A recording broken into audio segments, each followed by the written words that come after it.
Aujourd'hui, on va parler d'un sujet, enfin ce soir, tout à l'heure, j'ai évoqué un autre sujet qui était les habitudes. Ce soir, je vais vous parler d'un autre sujet qui est lié aux croyances et justement à la réussite. Et ce sujet est inspiré directement d'un bouquin que je suis en train de lire, que je prends pas mal de temps à lire.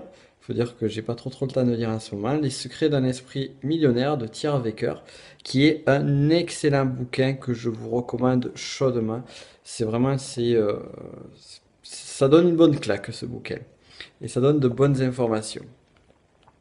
Donc, nous allons parler de ça, nous allons parler de croyances parce que c'est le sujet et justement des blocages qui peuvent faire qu'aujourd'hui, eh bien, vous n'avez peut-être pas les résultats que vous méritez.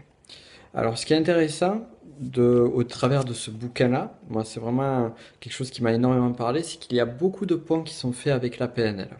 C'est pas dit explicitement, mais on les retrouve clairement.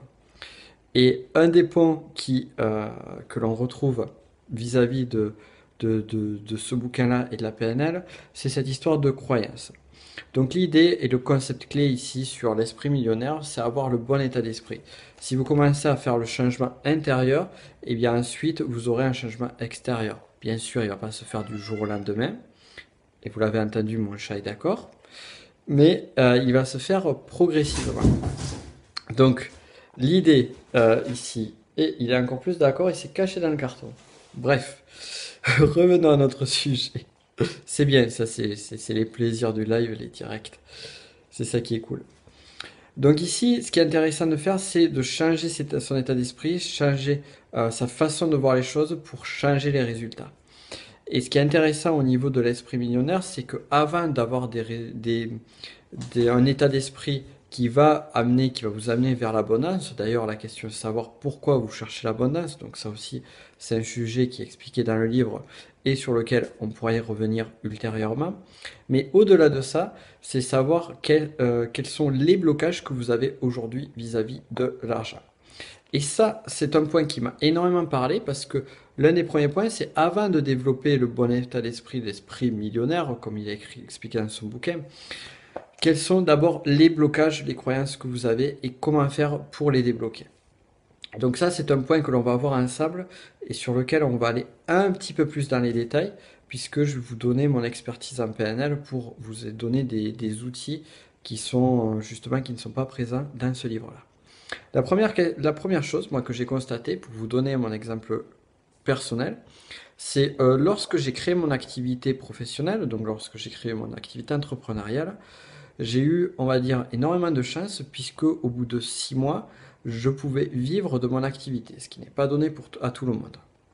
Et ce qui était très intéressant, c'est que à partir des 6 premiers mois, et ça a duré quelques années, j'ai eu un chiffre d'affaires, mais j'ai toujours, de façon moyenne, bien sûr il y a eu des hauts, bien sûr il y a eu des bas, mais j'ai toujours plafonné à un certain chiffre d'affaires.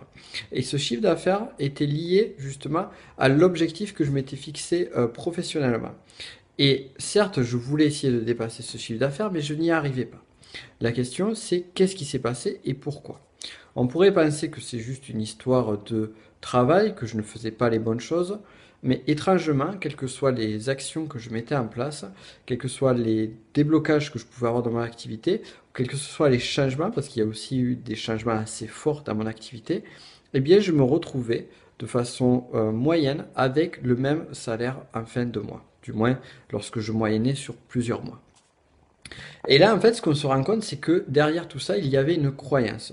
Il y avait une croyance qui m'empêchait d'arriver au step supérieur. Et le titre de ce périscope n'est pas anodin, puisqu'il est lié à peut-on gagner de l'argent, que peut-on gagner beaucoup d'argent rapidement. Et ça, ça fait partie des différentes croyances que l'on peut avoir. On peut avoir différentes croyances qui vont faire qu'aujourd'hui, vous êtes bloqué. La question, c'est quelles sont vos croyances et qu'est-ce qui vous bloque aujourd'hui? Alors très souvent, on peut trouver des croyances qui sont liées à la famille, qui sont liées à l'environnement et à différentes choses. Pour aller un petit peu plus loin, vous avez peut-être remarqué que certaines personnes, et ça on a vu quelques cas, on voit quelques cas ça et là, des personnes qui gagnent une fortune au loto, et au bout de... Alors on va oublier toute la partie bonheur, mais ne serait-ce que ces personnes qui gagnent au loto, au bout de 1 ou 2 ans, eh bien, elles retournent à l'état où elles étaient avant. C'est-à-dire qu'elles arrivent à dilapider leur fortune très très rapidement. Il y a d'autres exemples, par exemple de personnes, des exemples qui d'ailleurs sont notés dans ce bouquin, et ce n'est pas les seuls que j'ai entendus, de personnes qui ont réussi à atteindre des chiffres d'affaires de plusieurs millions d'euros, à devenir millionnaires, et au moment où ils sont devenus millionnaires, hop, ils reperdaient l'argent. J'ai entendu cet exemple pas plus tard que la semaine dernière aussi, d'une personne qui justement, à chaque fois qu'elle arrivait au million, eh bien, elle redescendait, puisque elle, son objectif, c'était d'atteindre le million pour éviter la pauvreté. Et donc elle évitait la pauvreté, elle montait, et puis au fur et à mesure qu'elle montait sur ses résultats, eh bien l'enjeu, la motivation d'éviter la pauvreté devenait de plus en plus faible jusqu'au moment où elle arrivait à son objectif et hop, elle redescendait. Donc là, ce qu'on peut identifier, c'est qu'il y a certaines croyances. Et au niveau du loto, au niveau, pour en revenir à cette idée de tout le monde veut essayer de, enfin, du moins des personnes, une grande majorité des gens, je pense même, aimeraient pouvoir gagner énormément, avoir une très grande réussite financière. Ça, c'est clair. Tout le monde aimerait, ou quasiment tout le monde aimerait gagner au loto. Mais la question, c'est pas de savoir si vous voudriez ou pas gagner au loto ou autre, c'est est-ce que vous êtes prêt à ça? Est-ce que vous avez les bonnes croyances pour atteindre ça? Et là, tout est la différence. Donc, alors, envoyez-moi des cœurs là. Je vois qu'il n'y a pas assez de cœurs sur mon périscope. Donc, voilà, c'est super. Envoyez-moi des cœurs, c'est important. Donc, la question, c'est pas est-ce que vous voulez ou pas. Veut tout désirer. C'est est-ce que vous êtes prêt. Et être prêt, c'est quelque chose qui se fait au niveau de votre mental, au niveau de votre état d'esprit et au niveau de vos croyances. Si aujourd'hui vous avez des croyances limitantes, comme par exemple, il faut travailler dur pour réussir, et c'est d'ailleurs une des croyances que j'ai notées là, sur laquelle je vais travailler, vous voyez. Moi, c'était il faut un chier pour réussir. Donc, si vous avez des croyances de cet ordre-là, eh bien, devinez quoi? Eh bien, si vous voulez réussir, vous allez un chier, tout simplement. Et on a plein de croyances liées à l'argent. Admettons par exemple que si vous pensez que toutes les personnes qui réussissent sont malhonnêtes et que vous, eh bien, dans votre fort intérieur, vous vous sentez honnête, ce qui est légitime, eh bien, vous aurez beaucoup de mal à réussir. Et on a tous et toutes plein de croyances autour de ça. On peut avoir des croyances, par exemple, il est très difficile de gagner plus de 10 000 € par mois. Donc si vous avez cette croyance-là, eh bien, il sera très difficile pour vous de gagner plus de 10 000 € par mois. Alors là, je donne des chiffres aléatoires, bien évidemment, mais vous saurez recadrer par rapport à vos propres croyances. Et le point important ici, c'est d'identifier. Identifier ces croyances-là, identifier ce qui sont vos blocages et quel est votre état d'esprit vis-à-vis de l'argent et de la réussite. J'ai un exercice pour vous. Alors la question c'est est-ce que vous voulez faire cet exercice-là? Est-ce que vous avez envie de l'essayer? Parce que sinon je vous le donne pas, hein. Vous le savez. Donc j'ai un exercice pour vous et cet exercice il est simple. C'est amusez-vous, là vous êtes un week-end, faites-le ce soir, faites-le demain. Amusez-vous à lister vos croyances vis-à-vis de l'argent. Et pour commencer sur vos croyances, commencez déjà à repérer quelles sont les croyances de votre environnement. Quelles ont été les croyances de vos parents, de votre famille, de votre entourage, de votre conjoint ou conjointe, toutes les personnes qui sont autour de vous et listez leurs croyances vis-à-vis de l'argent. Listez toutes ces croyances-là. Listez également les croyances que vous pensez avoir vis-à-vis de l'argent. Par exemple, comme je vous l'ai expliqué, il faut travailler dur pour réussir. Gagner de l'argent rapidement, ça ne se fait pas comme ça. C'est impossible. Donc listez toutes ces choses-là, toutes ces choses qui sont liées à l'argent. Et une fois que vous aurez listé ces croyances-là, vous pourrez voir, essayer d'identifier si aujourd'hui elles ont du sens ou si elles vous paraissent dérisoires. Si aujourd'hui ces croyances-là vous parlent, si aujourd'hui ces croyances-là font écho à votre vie actuelle, eh bien, on va passer, à ce moment-là, il est intéressant de passer au step supplémentaire, c'est de supprimer, de changer, de modifier ou de remplacer ces croyances. Alors pour le faire, on a de nombreuses techniques en PNL qui permettent de changer les croyances. Donc je ne vais pas vous donner toutes les techniques, mais un exemple, un outil qui pourrait déjà vous aider à travailler sur ces croyances-là et les changer, c'est prenez une croyance vis-à-vis de l'argent et imaginez votre avenir. Imaginez votre avenir à 1 an, 2 ans, 5 ans, 10 ans. Imaginez quel serait votre avenir si vous continuez à croire à cette croyance, si vous continuez à respecter cette croyance-là. Qu'est-ce que ça donnerait? Et vous allez voir, vous allez vous rendre compte que si c'est une croyance qu'on appelle une croyance limitante, une croyance qui vous empêche d'avancer, eh bien, en imaginant le scénario qui pourrait arriver dans votre avenir en suivant cette croyance-là, ce sera forcément un scénario assez négatif.